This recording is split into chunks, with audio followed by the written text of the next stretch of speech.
Hello মুভিম্যানের বন্ধুরা, কেমন আছেন সবাই? কথায় আছে ঘুমন্ত সিংহকে জাগাতে হয় না, কারণ যখন সে জেগে ওঠে তখন শিকারীর আর পালানোর পথ থাকে না। আজকের গল্পটা ঠিক এমনই এক ঘুমন্ত সিংহকে নিয়ে। স্কুলের সব থেকে ভয়ঙ্কর ফাইটার, যাকে দেখে বড় বড় গ্যাংস্টাররাও একসময় কাঁপত। সে যখন ফাইট করা ছেড়ে দিয়ে একজন সাধারণ ছাত্রের মতো জীবন কাটাতে চায়, তখন তার জীবনটা আসলে কতটা সহজ হয়। সবাই তার এই শান্ত শহরটাকে দুর্বলতা ভাবতে শুরু করে, কিন্তু তারা এটা ভুলে গিয়েছিল যে সিংহ শিকার করা ভুলে গেলেও তার থাবার জোর কমে যায় না। আর এই ঘুমন্ত সিংহকে জাগিয়ে তোলার কারণ হয়ে দাঁড়ায় এক নতুন বোকাশোকা চেহারার ছেলে, যে তার সব থেকে কাছের বন্ধু হয়ে ওঠে। তাহলে চলুন আর দেরি না করে দেখে নেওয়া যাক কি হয় যখন এই সিংহ তার বন্ধুর জন্য গর্জে ওঠে। শুরু করছি 2020 সালে superhit Korean movie Mister Boss. আর বরাবরের মতো আমি মুভিম্যান আছি আপনাদের সাথে। তো গল্পের শুরুতেই আমরা দেখি সাউথ কোরিয়ার একটা শহর, যেখানে কিম নামের এক ভদ্রলোক তার ছেলে ইউনজুকে নিয়ে একটা ট্রাক ভর্তি মালামাল নিয়ে কোথাও একটা যাচ্ছেন। বাবা ছেলের কথাবার্তা শুনেই আমরা বুঝতে পারি যে তারা আসলে তাদের পুরনো শহর ছেড়ে অন্য একটা শহরে চলে যেতে বাধ্য হচ্ছে। কিন্তু কেন হঠাৎ করে বাড়িঘর ছেড়ে অন্য শহরে কেন যাচ্ছেন তারা? আসলে ইউনজুদের আর্থিক অবস্থা এতটাই খারাপ হয়ে গিয়েছিল যে তার বাবা মানুষের কাছ থেকে ধার আর লোন নিতে নিতে একেবারে ঋণের পাহাড়ে ডুবে গেছেন, আর এখন সেই টাকা শোধ করার মতো ক্ষমতা তার আর নেই। তাই লোকলজ্জার ভয়ে পাওনাদারের হাত থেকে বাঁচতে শহর ছেড়ে পালানো ছাড়া তাদের কাছে আর কোনো উপায় ছিল না। এরপর অনেকটা পথ পাড়ি দিয়ে বাবা ছেলে মিলে একটা নতুন শহরে এসে পৌঁছায়। তারা তাদের মালামালগুলো নতুন একটা বাড়িতে তুলতে শুরু করে। এখানে আমরা জানতে পারি যে ইউনজুনের একজন মা আর একটা বোনও আছে, কিন্তু তারা ইউনজুনের দাদির সাথে থাকে, কারণ ইউনজুনের মা অনেক বছর ধরে অসুস্থ। তাই তার দাদি তার দেখাশোনা করেন, আর ইউনজুন তার বাবার সাথে থেকে পড়াশোনা করে। তো নতুন শহরে এসে বাবা ছেলে যখন একসাথে খেতে বসেছে, তখন তারা গল্প করছিল যে কিভাবে তারা তাদের নতুন জীবনটা শুরু করতে পারবে, কিভাবে সবকিছু আবার নতুন করে গুছিয়ে নেবে। সেই দিন বিকালে আমাদের হিরো ইউনজুন একটু বেরিয়েছিল নতুন এলাকা ঘুরে দেখার জন্য, আর তখনই তার চোখে পড়ে অদ্ভুত এক কাণ্ড। সে দেখে তার সামনে একটা বেশ মোটা ছেলে দাঁড়িয়ে আছে, যে কিনা খুব অদ্ভুত আচরণ করছে। ছেলেটা ইউনজুনের দিকে বেশ কিছুক্ষণ অদ্ভুতভাবে তাকিয়ে থাকে, আর তারপর হঠাৎ করেই সেখান থেকে চলে যায়। ইউনজুন তো কিছুই বুঝে উঠতে পারছিল না যে ছেলেটার আসলে সমস্যাটা কি। ছেলেটার আচরণ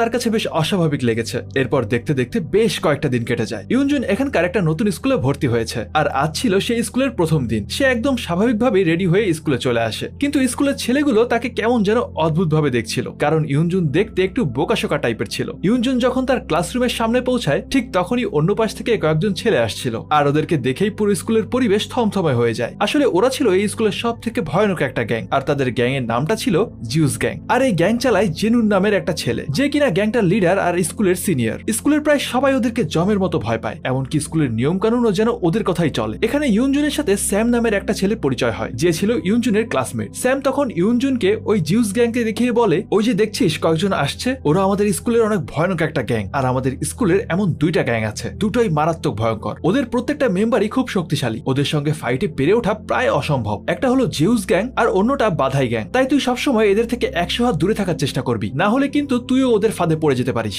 কিন্তু ইউনজন এসব নিয়ে খুব একটা পাত্তা দেয় না। তার মনে হচ্ছিল স্কুলে কে গ্যাংস্টার আর কে কি, তা দিয়ে তার কি হবে, সে তো এখানে পড়াশোনা করতে এসেছে, তাই মন দিয়ে পড়াশোনাই করবে। এই ভেবে ইউনজন সোজা তার ক্লাসে চলে যায়। আর কিছুক্ষণের মধ্যেই ক্লাস শুরু হলে সেখানে তাদের ক্লাস টিচার ঢোকেন। আর এই টিচারকে দেখে তো ইউনজনের চোখ কপালে, কারণ টিচার তার দেখতে যেমন ফানি তেমনই ভাবসাবও বেশ অদ্ভুত। তবে উনি ছিলেন তাদের নতুন টিচার। তিনি ক্লাসে এসে নিজের পরিচয় দিয়ে বললেন তার নাম পার্ক। এরপর তিনি সবাইকে পড়াতে শুরু করলেন। এদিকে ইউনজনের পিছনের সিটে বসা স্যাম ওকে ফিসফিস করে বলে, এই টিচারকে দেখে তোর হাসি পেতে পারে, কিন্তু একটা কথা জেনে রাখ, এই টিচার কোনো সাধারণ টিচার না। দেখতে ফানি হলেও লোকটার অনেক ট্যালেন্ট আছে, প্রিন্সিপাল নিজেই ওকে হায়ার করে এনেছেন। এরপরে এলো ব্রেক টাইম। দেখা গেল ক্লাসের একটা ছেলে ইউনজুনকে ডাকছে। ইউনজুন তার কাছে গিয়ে ছেলেটাকে বলল, আঙ্কেল আপনি কি আমাকে ডাকছেন? আর যায় কোথায়, আঙ্কেল শুনে তো ছেলেটার মাথা গরম হয়ে গেল। আসলে ছেলেটা ক্লাসের সবার থেকে বড় হয়, তাকে দেখতে একটু আঙ্কেলের মতোই লাগতো, কিন্তু ইউনজুনের ছেলেটাকে কেমন যেন চেনা চেনা লাগছিল। আর ঠিক তখনই তার মনে পড়লো, আরে এ তো সেই মোটা ছেলেটা যার সাথে কিছুদিন আগেই তার রাস্তায় দেখা হয়েছিল, যে তাকে দেখে অদ্ভুত আচরণ করে চলে গিয়েছিল। ছেলেটা তখন ইউনজুনকে বলে তার নাম ইয়ংশু, আর সে এই স্কুলের অন্যতম শক্তিশালী একটা স্টুডেন্ট। ইয়ংশু আরো জানায় যে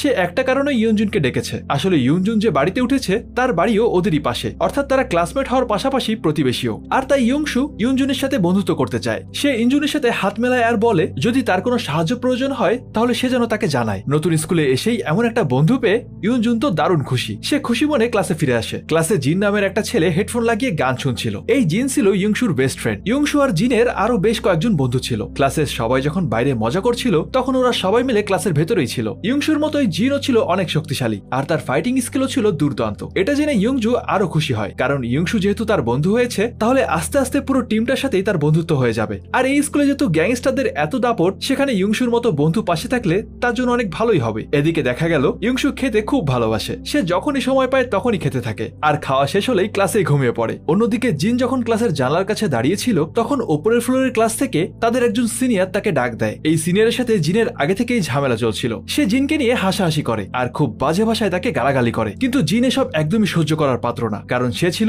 অনেক সাহসী। জিনও তখন সেই সিনিয়রকে হুমকি দিয়ে বলে যে সে তাকে দেখে নেবে, কিন্তু এর কিছুক্ষণ পরেই দেখা যায় সেই সিনিয়র তার দলবল নিয়ে জিনের ক্লাসে চলে এসেছে। এই সিনিয়রের নাম ছিল অবলিং। অবলিং জিনের কাছে এসে বলে, তোর এত বড় সাহস, তুই আমাকে হুমকি দিস? একটু আগে না বললি আমাকে দেখে নিবি? এই নে, আমি তোর সামনে, কি করবি? আমার মারবি? মার তাহলে। কিন্তু জিন ক্লাসরুমের মধ্যে কোনো ঝামেলা করতে চাচ্ছিল না, তাই সে চুপ করেছিল। অবলিং তখন জিনকে মারতেই যাচ্ছিল, ঠিক তখনই ইয়ংশুর ঘুম ভেঙে যায়। ইয়ংশু অবলিংকে বলে, তুই যদি আমার বন্ধুর গায়ে হাত দিস তাহলে তোদেরকে এখানেই পুঁতে ফেলবো। অবলিং তখন জিনকে ছেড়ে সোজা ইয়ংশুর কলার ধরে ফেলে। এখানে তাদের মধ্যে একটা বিশাল ফাইট হতেই যাচ্ছিল, কিন্তু ঠিক সেই মুহূর্তে তাদের ক্লাস টিচার পার্ক সেখানে চলে আসেন আর তিনি অবলিং আর তার গ্যাংকে ধমক দিয়ে ক্লাস থেকে বের করে দেন। আর তাই অবলিং আর তার গ্যাং সেখান থেকে অপমানিত হয়ে চলে যায়। আর এই দৃশ্য দেখে ইয়ংশুং, জিন আর ইয়ুনজুন তিনজন মিলে হাসতে হাসতে শেষ। এরপর তারা একসাথে বসে খাবার খেতে শুরু করে। তারা তিনজনই তাদের খাবার ভাগাভাগি করে খাচ্ছিল আর সেই সিনিয়রদেরকে নিয়ে মজা করছিল যে কিভাবে তারা হিরো হতে এসে ভেজা বিড়ালের মতো পালিয়ে গেল। আর এইসব নিয়ে মজা করতে করতে ইয়ুনজুন খুব অল্প সময়ের মধ্যেই তাদের অনেক কাছের বন্ধু হয়ে যায়। আর ইয়ংশু তখন ইয়ুনজুনকে বলে, তোকে আমাদের টিমে পেয়ে আমরা অনেক খুশি, তুই অনেক ভালো একটা ছেলে। আজ থেকে আমাদের টিমটা পূর্ণতা পেল, আজ থেকে আমরাও একটা গ্যাং। আর ইয়ংশু তখন তাদের গ্যাংয়ের জন্য একটা নামও ঠিক করে ফেলে। সে বলে তাদের গ্যাংয়ের নাম হবে রিইউনিয়ন। এই গ্যাংয়ে তারা তিনজন ছাড়াও তাদের বাকি বন্ধুদেরকেও যুক্ত করা হলো। তারা যখন এইসব নিয়ে কথা বলছিল ঠিক তখনই পিঞ্জন নামের একটা ছেলে দৌড়ে এসে খবর দেয় যে জিউস গ্যাং স্কুলে সবার জন্য একটা ঘোষণা করেছে। তারা স্কুলে একটা রেসলিং টুর্নামেন্টের আয়োজন করেছে, যেখানে ফার্স্ট গ্রেডের সব ছাত্ররাই অংশগ্রহণ করতে পারবে। আর এই টুর্নামেন্টে যে জিতবে সে সরাসরি জিউস গ্যাং এর সদস্য হতে পারবে। এই খবরটা শোনার পর তো স্কুলের সব ছেলেদের মধ্যে একটা রীতিমতো হইচই পড়ে গেল, কারণ জিউস গ্যাংকে সবাই ভয় পায়। আর তাই এই গ্যাং এর সদস্য হতে পারলে তারও একটা আলাদা পাওয়ার তৈরি হবে, যেটা সবাই চাচ্ছিল। তাই সবাই স্কুলের মাঠে চলে আসে আর রেসলিং প্র্যাকটিস করতে শুরু করে দেয়। ইয়ুনজুন আর তার বন্ধুরাও সবারই উত্তেজনা দেখতে এসেছিল, কিন্তু জিন বা ইয়ংশু কারোরই এই গ্যাংয়ে যোগ দেওয়ার কোনো ইচ্ছা ছিল না, কারণ তারা জানতো জিউস গ্যাং এর প্রত্যেকটা সদস্যই এক একটা বখাটে, কারণ তারা নিজেদের পাওয়ার শুধু খারাপ কাজে ব্যবহার করে। তাই তারা সবাই সেখান থেকে ক্লাসে ফিরে যায়। আর ক্লাসে এসে ইয়ুনজুন ফাইট প্র্যাকটিস করতে শুরু করে, কারণ সে এতক্ষণে বুঝে গিয়েছিল যে পুরো স্কুলটাই গ্যাংস্টারদের দখলে, আর তাই এখানে টিকতে হলে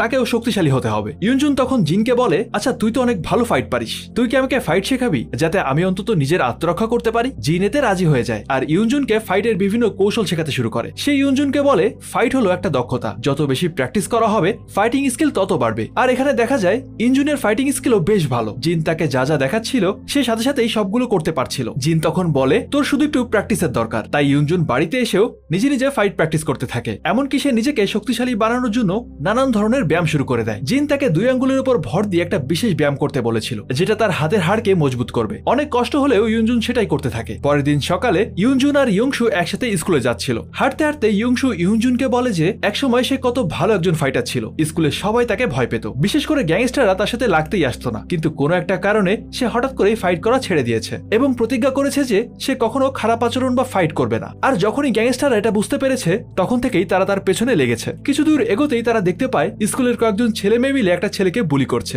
আর তার ব্যাগ থেকে টাকা বের করে নিচ্ছে। এটা দেখে ইয়ুনজুন আর ইয়ংশুর খুব রাগ হয়, কিন্তু ইয়ংশু তো ফাইট করবে না। তাই ইয়ুনজুন সেখানে তার ফাইটিং স্কিল কাজে লাগায়। সে এমন ভাবে ওদেরকে ভয় দেখায় যে ওরা ওখান থেকে পালিয়ে যায়, কিন্তু পালিয়ে গিয়ে তারা সোজা জিউস গ্যাং এর কয়েকজন সদস্যকে সবকিছু বলে দেয়। এরপর ইয়ুনজুন আর ইয়ংশু যখন ক্লাসে পৌঁছায় তখন দেখে যে সেখানে ইয়ংশুর জন্য জিউস গ্যাং এর কিছু ছেলে অপেক্ষা করছে, আর তাদের মধ্যে একজনের নাম ছিল বোর্ডম্যান। সে ইয়ংশুকে এসে বলে, তোদের তো অনেক সাহস হয়েছে তাই না, তোরা এখন আমাদের মেম্বারের কাজেও বাধা দিচ্ছিস। আর তুই ইয়ংশু, তুই না ফাইট থেকে দূরে থাকবি বলেছিলি, তাহলে আবার কেন আমাদের ব্যাপারে নাক গলাচ্ছিস? ইয়ংশু তখনও ফাইট করার কোনো ইচ্ছাই ছিল না, তাই সে ওদেরকে চলে যেতে বলে, কিন্তু বোল্ডম্যান তাদের হুমকি দিয়ে যায়। ঠিক এমন সময় সেখানে জিউস গ্যাং এর লিডার জেনুন চলে আসে। সে এসেই তার লোক বোল্ডম্যানকে একটা থাপ্পড় মেরে বলে, তোর সাহস কি করে হলো ইয়ংশুকে এইসব কথা বলার? তুই কি ভুলে গেছিস যে ইয়ংশু একসময় আমাদের মতোই ছিল? এরপর জেনুন ইয়ংশুকে বলে, আমি শুনেছি তুই আমার টুর্নামেন্টে অংশ নিবি না, কিন্তু আমি চাই তুই অংশগ্রহণ কর, কারণ আমি জানি এই টুর্নামেন্টে তুই জিতবি, আর তুই জিতলে আমাদের টিমে যোগ দিতে পারবি, তাতে আমাদের গ্যাং আরো শক্তিশালী হবে। কিন্তু ইয়ংশু তাকে সাফ জানিয়ে দেয় যে তাদের তাদের গ্যাংয়ের প্রতি তার কোনো আগ্রহই নেই। সে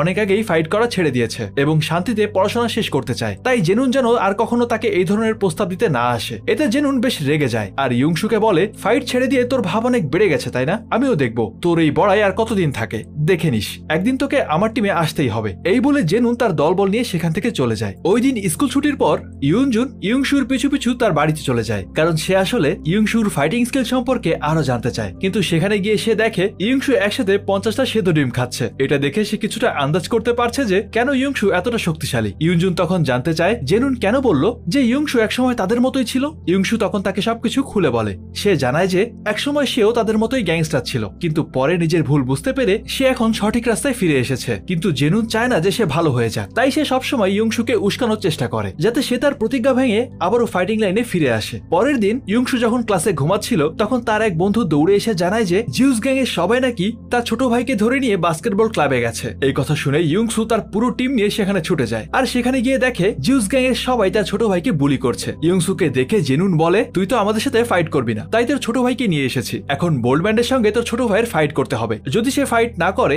তাহলে আমরা ভাববো যে সে একটা কাপুরুষ। একথা শুনে ইয়ংশুর ভাই অনেক রেগে গিয়ে চ্যালেঞ্জটা মেনেই নেয়। ফাইট শুরু হয়। ইয়ংশুর ভাই খুব ভালোভাবে বোল্ডম্যানকে প্রতিরোধ করছিল, কিন্তু বোল্ডম্যান ছিল অনেক চালাক। সে এক পর্যায়ে ইয়ংশুর ভাইয়ের মাথায় এমন জোরে আঘাত করে যে সে মাটিতে লুটিয়ে পড়ে। এরপর বোল্ডম্যান তাকে অনবরত মারতেই থাকে আর বিভিন্ন কথা বলে ইয়ংশুকে উস্কাতে থাকে। সে বলতে থাকে, আমার তো মনেই হয় না তোর দুজন ভাই, তোর ভাই কত হ্যান্ডসাম আর তুই তো একটা জলহস্তি। যদি ও সত্যি তোর ভাই হয় তাহলে আয়, ওকে বাঁচিয়ে নিয়ে যা। ইয়ংশুর তখন রাগে গা জ্বলছিল, কিন্তু সে অনেক কষ্টে নিজেকে নিয়ন্ত্রণ করে, কারণ সে বুঝতে পারছিল তাকে দিয়ে ফাইট করানোর জন্যই ওরা এসব করছে। পরের দিন ক্লাসে দেখা যায় অন্য একটা গ্যাংয়ের ছেলেরা এসে জিনকে খুঁজছে। তারা জিনকে বাজে ভাষায় গালাগালি করে আর মারতে যায়। এতে জিন আর রাগ কন্ট্রোল করতে পারে না, সেও ছেলেটাকে মারতেই যাচ্ছিল, কিন্তু ইয়ংশু এসে তাকে থামায়। কিন্তু ওই ছেলেরা ফাইট করার জন্যই এসেছিল। তারা ক্লাসের চেয়ার টেবিল হাতে তুলে নেয়। এটা দেখে জিন আর ইয়ুনজুনও ফাইট করার জন্য রেডি হয়ে যায়। আর ইয়ংশু সে তো ফাইট করতে পারবে না, কিন্তু সে দারুণভাবে তার বন্ধুদের সাহস জুগিয়ে যাচ্ছিল। এরপর শুরু হয় তুমুল মারামারি। জিন আর ইয়ুনজুন দুজনেই খুব ভালো ফাইট করতে থাকে। ইয়ুনজুন যদিও ফাইট করতে ভয় পেত,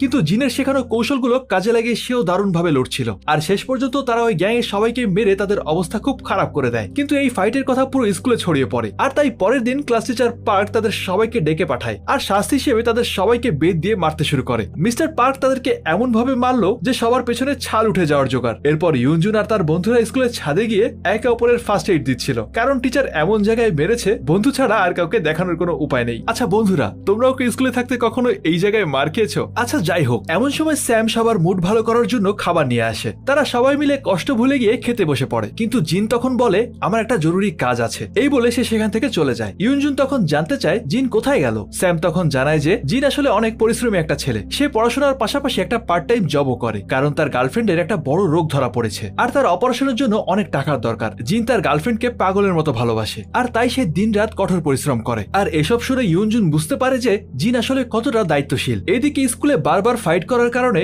স্কুল কর্তৃপক্ষ জিনকে স্কুল থেকে বের করে দেয়। আর এতে ইয়ুনজুন আর তার বন্ধুদের মন খুব খারাপ হয়ে যায়। পরের দিন স্কুল ছুটির পর ইয়ংশু ইয়ুনজুনকে একটা জায়গায় নিয়ে যায় যেখানে তার গার্লফ্রেন্ড জেমি অপেক্ষা করছিল। ইয়ুনজুন তখন জানতে পারে যে ইয়ংশু আসলে তার গার্লফ্রেন্ডের জন্যই ফাইট করা ছেড়ে দিয়েছে। আসলে এই জেমি ইয়ংশুকে কথা দিতে বাধ্য করেছিল যে সে যেন আর কোনোদিন ফাইট না করে। জেমি তখন ইয়ুনজুনকে তার বান্ধবী সারাং এর সাথে পরিচয় করিয়ে দেয়। সারাং দেখতে অনেক সুন্দর আর সহজ সরল একটা মেয়ে ছিল। আর যায় কোথায়, প্রথম দেখাতেই আমাদের হিরোর মনে বেজে উঠলো ভালোবাসার গিটার। ইয়ুনজুনের মনে এই প্রথমবার কোনো মেয়ের জন্য ভালোবাসা জেগেছে। এরপর আস্তে আস্তে ইয়ুনজুন আর সারাং এর মধ্যে কথা হতে শুরু করে আর তারা একটা কফি শপে দেখা করতে যায়। কিন্তু অবলিং সারাংকে দেখে বলে, কয়েকদিন আগেই না তুমি হিউক নামের একটা ছেলের সাথে ঘুরতে, এত তাড়াতাড়ি বয়ফ্রেন্ড চেঞ্জ করে ফেললে, ব্যাস সব শেষ। ইয়ুনজুন তো সারাংকে পুরো ভুল বুঝে বসলো। সে সারাং এর কোনো কথা না শুনেই সেখান থেকে চলে যায়। সারাং তখন কাঁদতে কাঁদতে বলে, ভালোই হয়েছে, তোমার সাথে আমার সম্পর্ক হয়নি, হলে হয়তো আরো বেশি কষ্ট পেতে হতো। পরে ইয়ংশু ইয়ুনজুনকে সবটা খুলে বলে আসলে হিউক নাম ছিল সারাং এর এক্স বয়ফ্রেন্ডের, যে একটা অ্যাক্সিডেন্টে মারা যায়। এই ঘটনার পর সারাং মানসিকভাবে ভেঙে পড়েছিল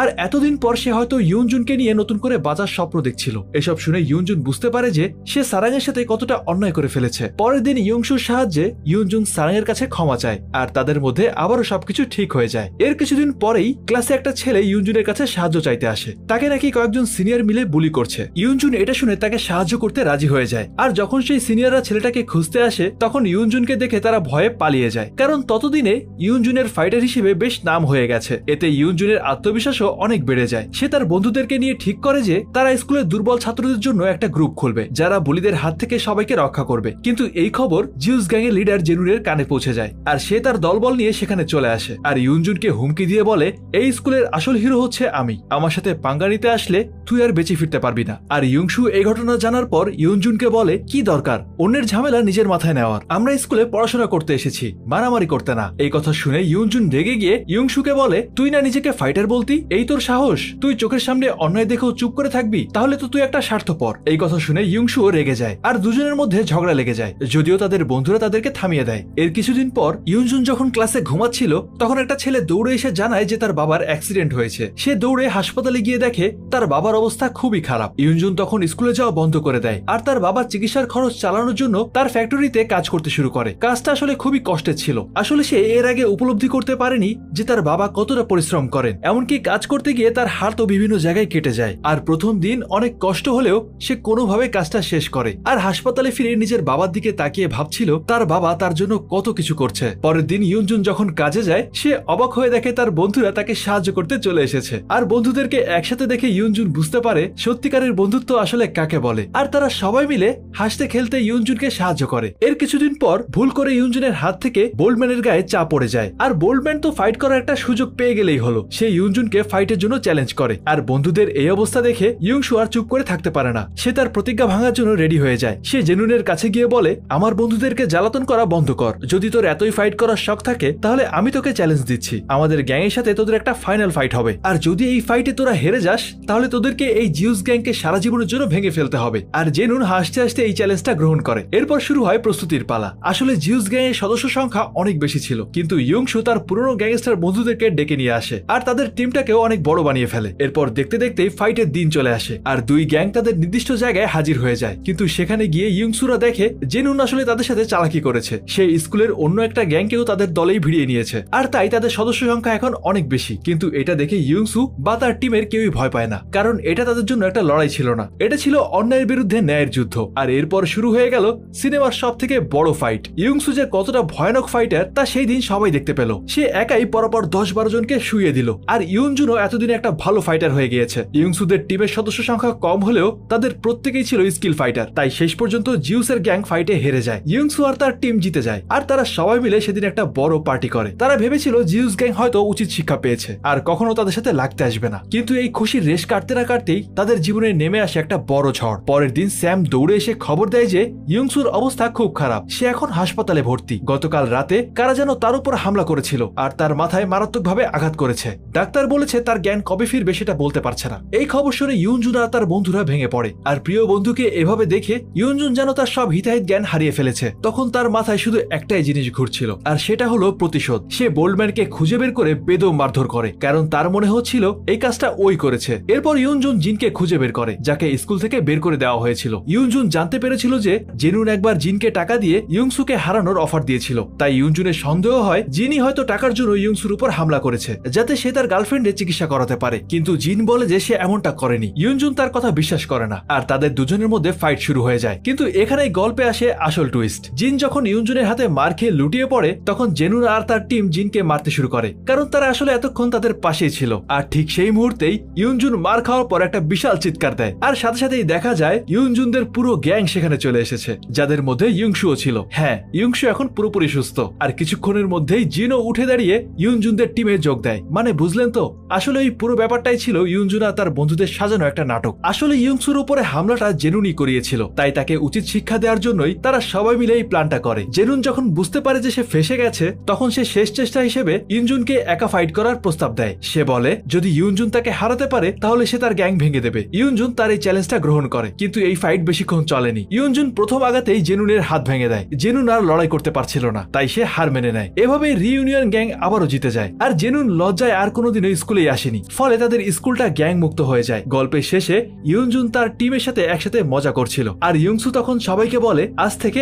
আর কোনো ফাইট না, এবার আমরা সবাই নিজেদের ভবিষ্যতের দিকে মনোযোগ দেব। কিন্তু হ্যাঁ, যদি কখনো আমাদের কোনো বন্ধুর বিপদ হয় তাহলে আমরা সবাই তার পাশে এসে দাঁড়াবো, কারণ এটাই তো আসল বন্ধুত্বের পরিচয়। আর এভাবেই একটা অসাধারণ বন্ধুত্বের গল্প অ্যাকশন আর কমেডির মধ্যে দিয়ে মুভিটা এখানেই শেষ হয়ে যায়। তাহলে শেষ পর্যন্ত ন্যায় বিচারেরই জয় হলো। কিন্তু একবার ভেবে দেখুন তো, ইয়ংজুন যদি প্রথম দিনেই ভয় পেয়ে চুপ করে থাকতো তাহলে কি স্কুলের এই পরিবর্তনটা আসতো? হয়তো না। এই গল্পটা আমাদেরকে একটা গুরুত্বপূর্ণ শিক্ষা দেয়। আমাদের জীবনে, স্কুলে, কলেজে বা কাজের জায়গায় সবসময় সবসময় কোনো না কোনো জেনুন বা বোল্ড ম্যানের মতো বুলি থাকবে। তাদের দাপটে হয়তো অনেকেই চুপ করে থাকে, অন্যায় সহ্য করে নেয়, কিন্তু সাহস মানে ভয় না থাকা না। সাহস হলো ভয় থাকা সত্ত্বেও সঠিক কাজটা করে যাওয়া। ইউনজুন নিজেও ফাইট করতে ভয় পেত, কিন্তু সে তার বন্ধুদের জন্য অন্যায়ের বিরুদ্ধে রুখে দাঁড়িয়েছিল। আর যখন একজন রুখে দাঁড়ায় তখন বাকিরাও সাহস পায়। এই সিনেমাটা আমাদেরকে শেখায় যে একা হয়তো আমরা দুর্বল, কিন্তু একসাথে আমরাই শক্তি। সত্যিকারের বন্ধুত্ব আমাদেরকে শুধু হাসায় বা কাঁদায় না, সত্যিকারের বন্ধুত্ব আমাদেরকে সাহসী করে তোলে, আমাদেরকে ভালো মানুষ হতে শেখায়। তাই জীবনে যতই কঠিন পরিস্থিতি আসুক না কেন,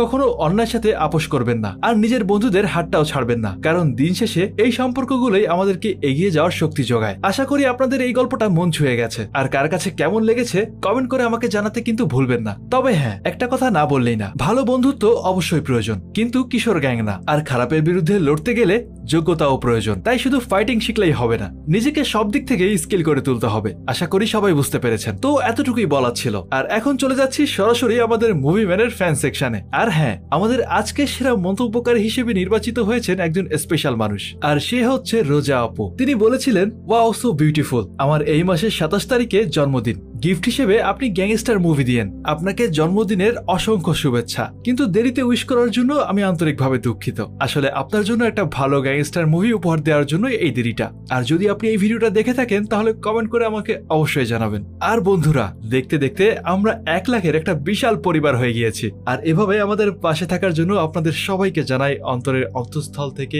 অসংখ্য ধন্যবাদ। আর এখানেই আজকের মতো বিদায় নিচ্ছি, দেখা হবে নতুন কোনো গল্প নিয়ে। ততদিন পর্যন্ত সবাই ভালো থাকুন, আর অবশ্যই সবসময় ভালোকে ভালোবাসুন।